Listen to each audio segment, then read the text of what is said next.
어떤 부부 집사님의 간증입니다. 이들 부부는 과거 중국집을 운영했습니다. 남편은 중식 요리사로서 외길을 걸으며 자부심을 갖고 있었고, 아내는 손이 크고 허탕해서 사업이 날로 번창해 갔습니다. 부인은 계속 사업을 확장하며 투자했고 타종교 신자로서 치성에도 공을 들였습니다. 하지만 한순간 모든 것을 잃고 빚도 미가 되자 모든 것들이 허무해졌고 낙심하고 있었습니다. 그때 친구가 교회에 나오라고 전도했습니다. 22년간 끊임없이 전도한 친구에게 그 집사님은 하나님이 부자 만들어주냐라고 우스갯소리를 던졌는데, 그 집사님은 이렇게 얘기한 것이죠. 물론 부자 만들어주지, 이렇게 말했다는 거예요. 이 말에 이분이 당황했습니다. 충격을 받게 되었습니다. 부자가 되고 싶다는 생각에 부흥회에 참석했는데 마음이 뭉클해지는 겁니다. 그리고 마음에 벅찬 것들이 올라오게 되었습니다. 그래서 교회에 출석하게 되었다는 것이죠. 그런데 뜻밖의 남편은 완고해서 반대가 심했습니다. 하지만 남편의 반대에도 불구하고 주일 예배에 참석하고 새신자 환영을 받고 있는데 갑자기 작은 아들로부터 연락이 왔습니다. 엄마, 아빠 엄지손가락이 다쳤어. 절단해야 된대. 이 말을 듣고 이 집사님이 생각하기를, 내가 교회에 나와서 받은 벌이 아닐까 생각을 했다는 것이죠. 대부분 교회에 나와서 안 좋은 일이 생기면 교회에 나와서 그렇다라고 생각을 하는 것들이 일반적인 한국교회 교인, 즉 사람들의 생각입니다. 왜냐하면 애니미즘이라고 하는 그 사상에 많이 물들어 있기 때문에 그렇다는 것이죠. 근데 이 계기로 남편은 교회에 나왔고 3년 동안 새벽 기도에 빠지지 않고 나오게 되었습니다. 그리고 사업을 새롭게 시작했는데 처음에는 잘 되다가 사업이 실패로 돌아갔습니다. 그러면서 남편은 부정적인 생각에 사로잡혀 짜증을 많이 냈습니다. 근데 여집사는 이런 생각 저런 생각 때문에 죽고 싶은 마음이 들었습니다. 그래서 마지막 죽느니 내가 찬양 테이프를 사서 한번 듣고 그 찬양 테이프를 듣고 죽자라는 생각에 찬양을 듣기 시작했습니다. 그런데 그 찬양을 듣는데 옛날에 돈을 쫓았던 자신의 모습이 생각이 나서 회개하기에 이르렀습니다. 가게를 정리하고 빚잔치를 하고 나니 모든 것이 원점으로 돌아갔다는 것입니다. 문제는 신기하게도 모든 것을 내려놓자 문제가 해결되고 감사하게 되었다는 것이죠. 비록 물질로 부자는 되지 못했어도 마음의 부자가 되었다는 것이죠. 남편도 더 짜증을 내지 않고 교회에서 봉사하고 온유해지고 극진히 하나님을 사랑하는 사람이 되었다라고 하는 것이죠. 이처럼 물질이 많아서 부자가 아니라 물질이 없어도 모든 것에 감사하고 만족한다면 그것이 바로 부자라는 사실입니다. 이런 변화가 이 가정에 큰 축복으로 다가왔다라고 하는 것이죠. 사랑하는 성도 여러분, 고난으로 말미암아 낙심하지 마시고 주님으로 이겨내어 큰 복을 받는 분들이 다 되시기를 예수 이름으로 간절히 축원드립니다. 오늘 본문은 하나님의 절대 주권에 관한 말씀입니다. 하나님의 선언은 욥으로 하여금 자신이 하나님 앞에서 얼마나 보잘것없는 존재인가를 깨닫게 해 주었다는 것이죠. 그러므로 욥은 하나님의 선언이 끝나자 하나님의 절대 주권과 그에 근거한 모든 섭리의 정당성을 겸손하게 인정하며 고백했습니다. 또한 욥은 자신의 완고함을 고백하기에 이르렀습니다. 결국 하나님의 말씀을 직접 들음으로 하나님에 대한 정확한 지식을 소유하게 된 사실에 대해서도 감사하며 진심 어린 회개를 하게 되었다라고 하는 것입니다. 오늘 본문을 통해 고난의 끝은 축복입니다 라는 제목으로 고난의 끝이 축복이 되려면 어떻게 해야 되는지 하나님의 은혜를 나누도록 하겠습니다. 첫째로 하나님을 정확하게 알고 있어야 되는 것입니다. 1절 2절이죠. 한번 읽어봅니다. 시작. 욥이 여호와께 대답하여 이르되 주께서는 못하실 일이 없사오며 무슨 계획이든지 못 이루실 것이 없는 줄 아오니. 아멘. 하나님께서는 모든 것이 가능하다고 말씀하시는 것이죠. 다시 말해서 본문에서는 못하실 일이 없고 모든 계획을 이루시는 분이라고 말씀하고 있는 것입니다. 하나님께서는 당신이 목적하신 바를 반드시 성취하시며 계획하신 것을 완전하게 실행하심을 여러분들은 꼭 믿으시기를 바랍니다. 시편 33편 10절에서 11절이죠. 여호와께서 나라들의 계획을 폐하시며 민족들의 사상을 무효하게 하시도다. 여호와의 계획은 영원히 서고 그의 생각은 대대에 이르리로다. 아멘. 이방 나라들과 민족들은 하나님의 구원 계획을 방해했다는 것입니다. 그러나 그들의 계획은 하나님의 계획의 영원성에 비하면 너무나도 일순간적이라는 것이죠. 따라서 하나님께서는 계획하신 모든 계획을 반드시 이루실 것입니다. 여기서 계획은 단순히 마음의 생각 또는 계획을 의미하지 않고 하나님의 영원한 작정과 섭리를 가리키는 말입니다. 하나님의 계획은 반드시 완전하게 성취가 되는 것이죠. 미국의 찰리 패독이라는 유명한 올림픽 육상 선수가 오하이주 클리브랜드에 있는 한 기술고등학교에서 연설을 했습니다. 이렇게 말하는 것이죠. 목표를 정하고 하나님께서 그것을 이루는데 도움을 주실 것이라 믿으면 이루어질 것입니다. 어찌 보면 평범하다 할 수 있는 연설이 끝났습니다. 그런데 이 연설을 듣고 한 흑인 소년이 패독의 개인 코치를 찾아가 이렇게 말했습니다. 코치님, 저는 꿈을 가졌어요. 찰리 패독처럼 올림픽 선수가 꼭 되고 싶습니다. 말하자 코치가 이렇게 말했어요. 그래, 그것은 큰 꿈이다. 그 꿈을 이루기 위해서는 너의 꿈에 사다리를 놓아야 한다. 그 사다리의 첫 번째 단계는 결심이다. 절대로 포기하지 않겠다는 생각이란다. 두 번째는 헌신이다. 세 번째는 훈련이다. 그리고 마지막 네 번째는 믿음이란다 라고 말했습니다.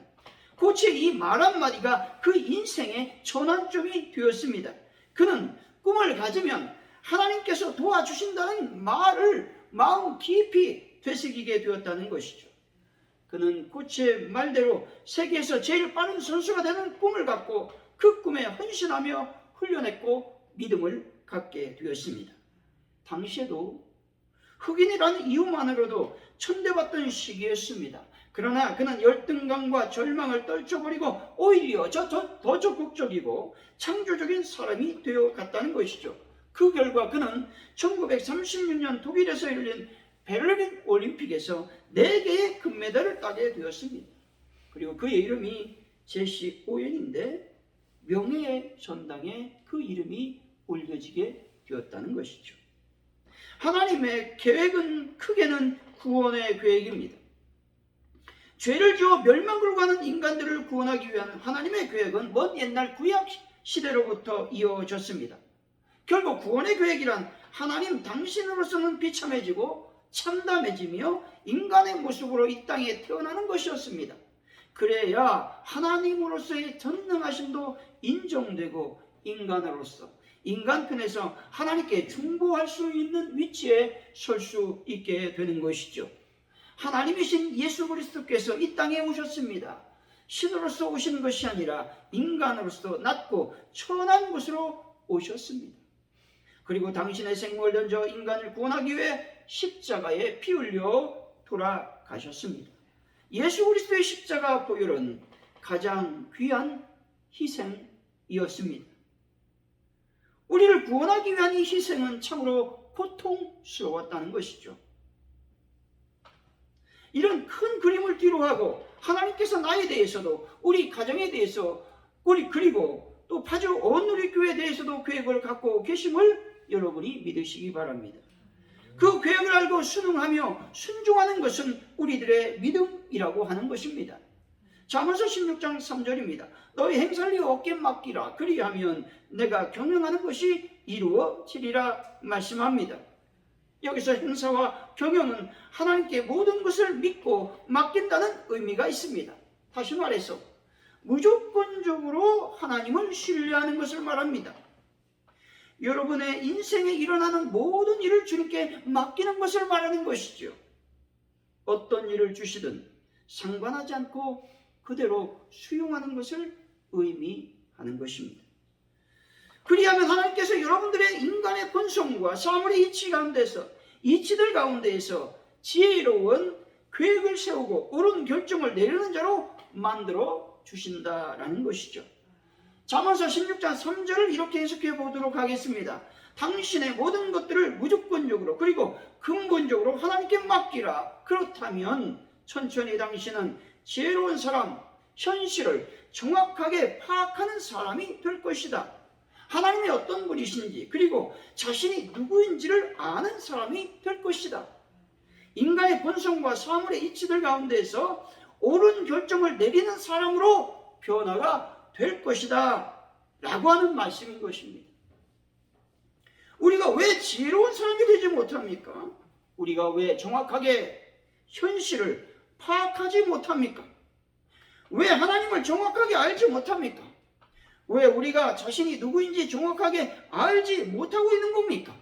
왜 날마다 나쁜 일에 손을 대고 또 옳지 못한 결정을 내리는 사람이 되는 것입니까? 그것은 바로 하나님께 여러분의 삶을 맡기지 못하기 때문에 그렇습니다. 하나님께 모든 것을 맡긴 사람은 현실을 정확하게 판단하고 파악할 수 있습니다. 하나님께 내 삶을 맡긴 사람은 나를 바로 알게 되고 올바른 결정을 내릴 수 있도록 하나님께서 도와주십니다. 여러분 이것을 꼭 믿으시기를 바랍니다. 하나님을 아는 것이 왜 그렇게 중요할까요? 하나님의 전지하심, 전능하심을 믿고 깨닫는 것이 왜 중요할까요? 이런 하나님께서 불가능이 없다는 것을 믿는 것이 왜 중요합니까? 이런 믿음이 있을 때 하나님께 나의 모든 것을 맡길 수 있기 때문에 그렇습니다. 현실이 내가 생각하는 대로 되지 않을 때에도 믿음을 갖고 하나님께 맡기면 눈이 보이지 않았던 바디메이처럼 믿음의 눈이 떠지는 것입니다. 38년 동안 일어나지 못하고 누워 있어야 했던 그 병자처럼 일어나 걸을 수 있는 역사가 일어나는 것입니다. 사랑하는 성도 여러분, 하나님께서 불가능이 없는 분이심을 믿으시고 이 모든 것들을 그분께, 여러분의 모든 것들을 그분께 맡기는 귀한 분들이 되시기를 예수 이름으로 간절히 축원드립니다. 둘째, 나를 알고 기도해야만 하는 것입니다. 3절이죠. 한번 읽어봅니다. 시작. 무지한 말로 이치를 가린 자가 누구니까? 나는 깨닫지도 못한 일을 말하였고 스스로 알 수도 없고 헤아리기도 어려운 일을 말하였나이다. 아멘. 욥은 자신을 향해서 무지한 말을 하는 사람이라고 고백하고 있습니다. 사람들은 자기가 어떤 말을 하는지조차 모르고 있다는 거예요. 왜냐하면 아무 생각 없이 말하는 거예요. 그리고 습관적으로 말하는 겁니다. 나오는 대로 말하기 때문에 그렇다는 것입니다. 생각을 해야 됩니다. 아무렇게나 말하면 안 된다는 거예요. 욥은 이렇게 말합니다. 자기가 말하는데 깨닫지 못하는 일을 말했다. 그리고 스스로 알 수도 없는 말을 했다. 헤아리기도 어려운 말을 했다. 이렇게 말하고 있습니다. 말을 하고 나서 생각해 보니까 자신의 말이 이와 같다는 거예요. 생각을 하고 말했어야죠. 여기서 깨닫다라는 말은 숙고하다, 민첩하다라는 말로서 사물에 대한 통찰력과 지각력을 통해 어떤 원리나 본질을 납득했음을 가리키는 말입니다. 헤아리기 어려운 일이라고 하는 말은 하나님의 기이한 역사를 가리키는 것이죠. 다시 말해서 하나님께서 창조하신 세계에 대해 놀라움을 가지고 있던 욥이 이제 만물에 대한 하나님의 행사가 너무나도 기이하다는 것을 깨닫게 되었다라고 하는 것입니다. 그리고 자신의 고통에 대하여 알지 못하고 떠들었던 친구들과의 대화가 얼마나 부끄러웠는지에 대해서 뉘우치고 있는 겁니다. 이와 같은 욥의 반응은 우주 만물을 다스리시는 하나님의 주권적인 행사가 인간으로서는 도무지 알 수 없는 기묘한 일이라는 것입니다. 때문에 그것을 판단한다는 것이 얼마나 어리석은 행위였는가를 하나님의 말씀을 통해서 스스로 인식했다라고 하는 것입니다. 우리가 알면 얼마나 알겠습니까? 우리가 경험한 것이 많으면 얼마나 많겠습니까? 그런데 우리들은 자신이 모든 것을 아는 것처럼 말한다는 것입니다. 또한 모든 것을 경험해 본 것처럼 말한다는 것입니다. 어리석은 것입니다. 코로나19로 인해 전 세계가 감염으로 몸살을 앓게 될지 우리가 어떻게 알 수 있었겠습니까? 언제 끝날지 알 수 없습니다. 더 강한 놈이 오고 있어요, 여러분. 아무도 모른다는 거예요. 우리가 백신을 개발하잖아요. 얘들도 지혜로워요. 백신을 이길 수 있도록 변이를 계속하고 있어요. 그래서 코로나19 바이러스가 세대 교체를 지금 하고 있다라고 학계에서는 말하고 있습니다.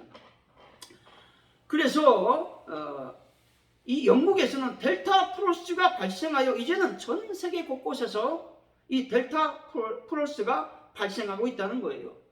지금 이제 이스라엘에서도 발생했고 영국에서도 발생했고 미국에서도 발생했다는 겁니다.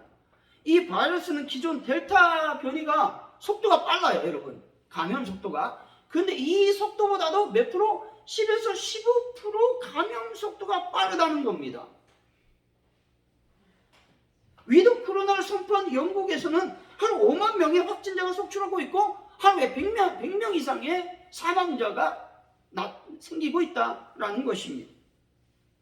그리고 이제 겨울입니다. 이 바이러스 활동이 아주 극심할 이 시기라고 하는 것이죠. 위드 코로나를 선포하는 것은 당연한 일이지만 걱정이 되는 것은 사실입니다. 누가 이와 같은 일을 예측이나 할 수 있었겠습니까? 알 수가 없는 겁니다.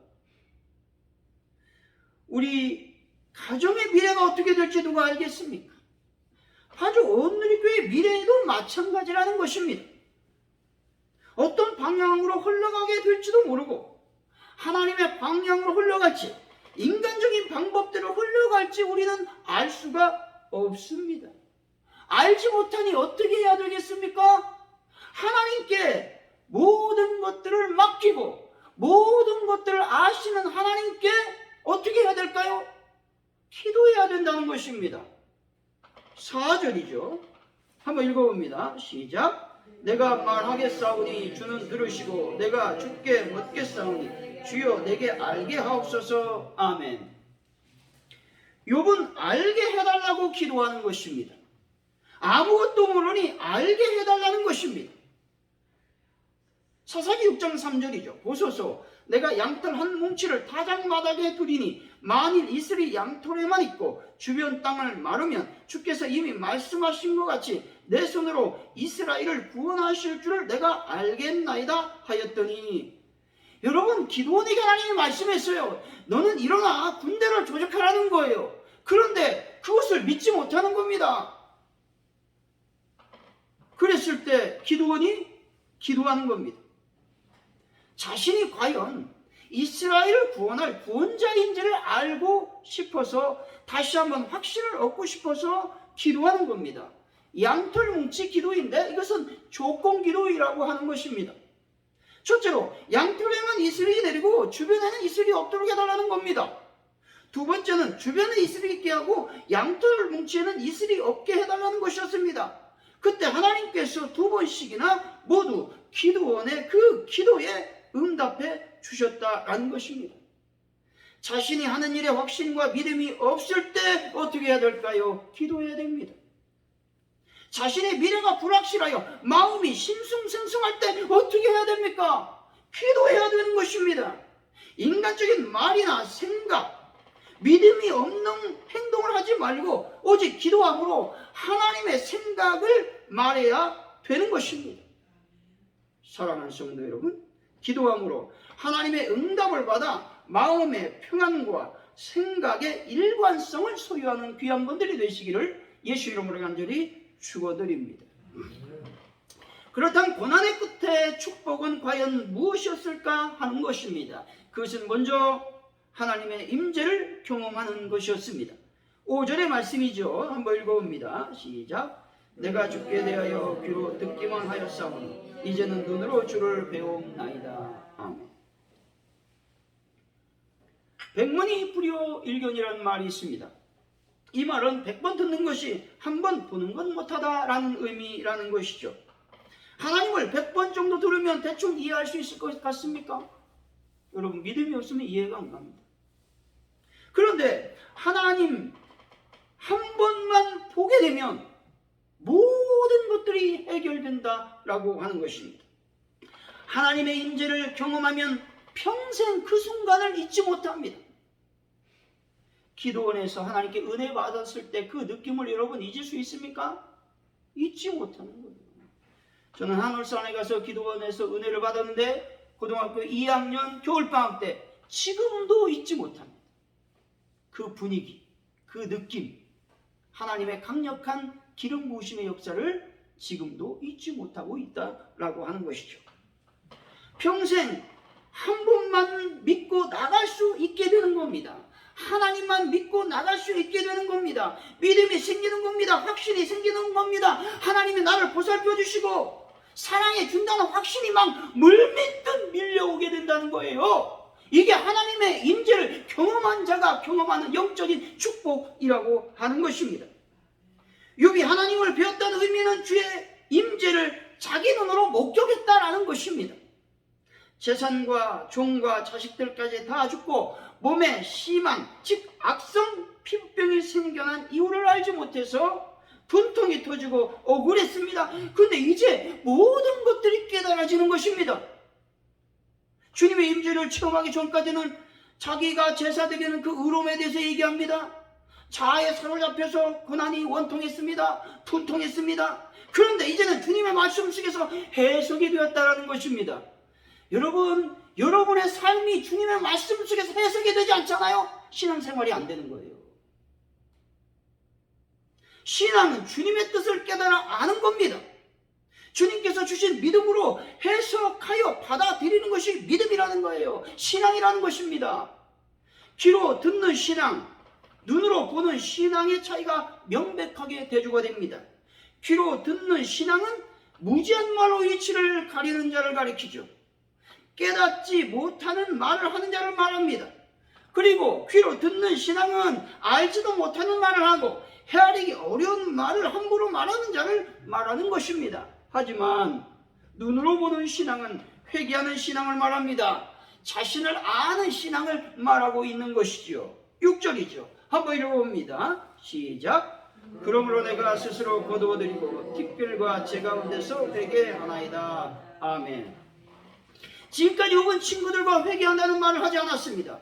다만 너희들의 말은 잘못되었다. 나는 결코 잘못한 것이 없다. 이렇게 계속 말했다는 거예요. 항변했습니다.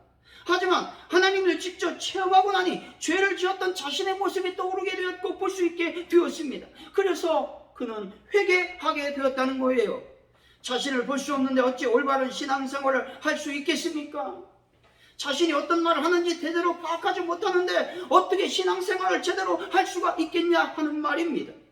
모든 것들의 잘못은 하나님을 눈으로 보는 하나님의 임재를 경험하지 못하고 귀로만 듣기 때문에 일어나는 신앙의 현상이라고 하는 것입니다. 여러분, 두 번째 복은 뭐예요? 물질의 복을 받았어요. 자녀의 복을 받았다라고 하는 것입니다. 몇 배? 2배의 복을 받았다는 거예요. 고난의 끝은 축복이라는 사실을 여러분이 꼭 믿으시길 바랍니다. 오늘 말씀을 정리하면 고난의 끝이 축복이 될 수 있는 것은 첫째로 하나님을 알게 된다는 것이죠. 하나님은 전지하시며 전능하시며 편재하신 분이심을 여러분이 꼭 믿으시기 바랍니다. 둘째로 나를 알고 기도해야 고난이 축복이 된다는 것입니다. 돈이 많아서 축복이 아니라 오래 살아서 복이 아니라는 겁니다. 진정한 복은 하나님의 거룩한 임재를 눈으로 보는 것입니다. 사랑하는 성도 여러분, 하나님을 알고 자신을 알고 기도함으로 하나님의 거룩한 임재를 경험하여 진정한 복을 받는 분들이 다 되시기를 예수 이름으로 간절히 축원드립니다.